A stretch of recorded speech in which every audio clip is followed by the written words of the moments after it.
I've been thinking about growing my hair out. I mean, that's a problem. Well, anyway, let me tell you a story. Happened to me yesterday. I was at the dog park with my little buddy. My little buddy, he's over there. He is gonna stay over there for now. Maybe he'll come over a little later. And we were doing our walk, you know. Last summer we both got a little bit pudgy because it was so hot I just didn't want to walk. So now we're going to the dog park early in the day, so it's only like 86, 87, 89 degrees. It's never 88 because otherwise it'll go back in time. And anyway, we were finishing up our walk. So both him and I are, you know, a little bit sweaty. Well, I'm sweaty. He's, you know, dog sweaty. Do dogs, I think dogs sweat from their paws or something, but they also just, you know, it's kind of obnoxious, honestly.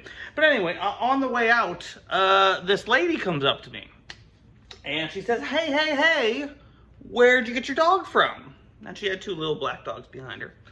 And I told her I got my dog from my coworker who no longer is in the city and had to give me the dog, and I'm pretty sure my coworker got the dog from the pound, but honestly I wasn't 100% sure on that. I'm pretty sure that's right. And anyway, the lady goes, oh, like that dog looks very similar to my dogs. And I look at her two dogs, and I mean, they're dogs for sure. They're all three dogs. They're mostly black. My dog has more white on the shoulders and then on the stomach. Her dogs had no white on the shoulders, just had the white on the stomach. And her dogs were a little bit bigger. Like, not bigger, but, you know. And to be fair, I had fattened up my dog, like I mentioned, with the no walks, and we're coming down. So he's getting back to skinny. So anyway, she says, I adopted these dogs years ago, 3 years ago maybe. I'm just making that up because I don't remember exactly what she told me.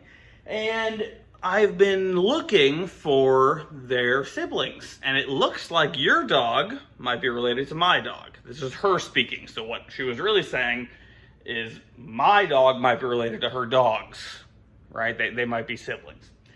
And I was like, oh, okay. And so she starts asking me questions, you know, breed, age. Those were really the main two questions. And I think breed and age, because I already told her, like, I didn't know where my coworker got him from. And so I told her, like, he's a little 4+, you know. And he's a rat terrier, and he's an Australian cattle dog, and then there's a bunch of other stuff in there, mixed in there. In fact, I'll get to this in a second. And as I'm saying all these things, she's getting happier and happier. Like, I'm confirming what she thinks. She's going, oh yeah, like, me too. Like, that's what my dogs are. Like, yeah. These are definitely, like, we're getting to a place where everything's clicking. And so she says, well, would you be willing to get a DNA test done on your dog? And I was like, well, I mean, I'm not all that interested, honestly. Like, I'm not going to do that. At least I have no plans on doing that. And she says, well, I mean, maybe we can exchange information.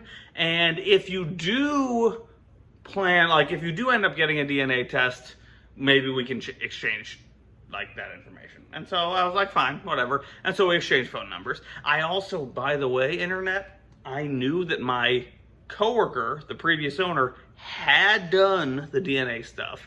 I just didn't really want to get into a conversation with this. I was trying to go, you know, home, get some coffee, take a shower, and start my day.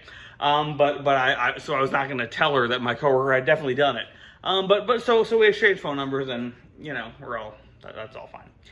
And she tells me that she lives in Chicago. She, I think, used to live in New Orleans. At least it seemed like she probably did. I'm, as you online people know, I'm from around the Chicago area, the northern part, mostly. It's called Milwaukee, which is better. And anyway, the conversation is slowing down, and the conversation was mostly her talking to me about him. And so finally she asked me what his name is.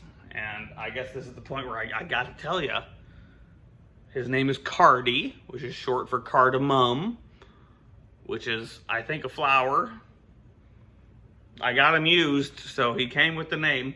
And when I said cardamom, her eyes got big, and she goes, "Cardamom, I've been looking for him for months." And I said, "What do you mean?" She says, "Well, he's online." It turns out because the previous owner had done the DNA test, like I guess his info is online. And she says, I've been trying to find him. He should come live with me now. I'm like, what do you mean? She says, well, like, I can give him a better home. I'm leaving for Chicago tomorrow morning. That would be today, this morning. And I think you should let me take Cardi with me. And I was like, I don't think so. That's like, I like him. We're doing pretty well. And she starts going into all the reasons why she would be a better dog parent than I. And she starts, keep in mind, I had just met this lady. She starts making all these assumptions about me. Like, hey, I bet you work outside of the house and leave him alone for extended periods of time. She didn't know that was true. It is true, but she got me on a couple things. And I was just like, you know what, maybe it's time that I get out of here. And so I said, look, it was very nice to meet you, like, bye. And so Cardi and I, we leave the dog park. We drive home, and by the time I get home, I have 3 or 4 different text messages from this lady, because I had forgotten that I gave her my phone number. Good job, Mike. So smart. And these texts are all about how, like, maybe I should reconsider and I should give her my dog. Like, I definitely should give her my dog. And so I start to think, like, okay, this lady is either the luckiest woman in the world, and she just happened to show up at a dog park in a city that she doesn't live in and find her dog's brother, or she's just making all this up. And so I was thinking, like, how much information did I provide her compared to what she provided me? And I realized that I provided her basically all the information. She asked the questions every time I said something. She was like, oh yes, confirmed, that's me. And so I was like, well, this is weird. And so I reached out to my coworker who used to own Cardi. And she told me that she had been getting emails from some lady for a handful of months asking about Cardamom. And it turns out it was the same lady. So this lady found Cardamom through the DNA website, connected that to his previous owner. And so what I've learned is that it is true that those were his brothers, but I'm also not giving away my dog. So anyway, I'm Mike, and you've been hogged.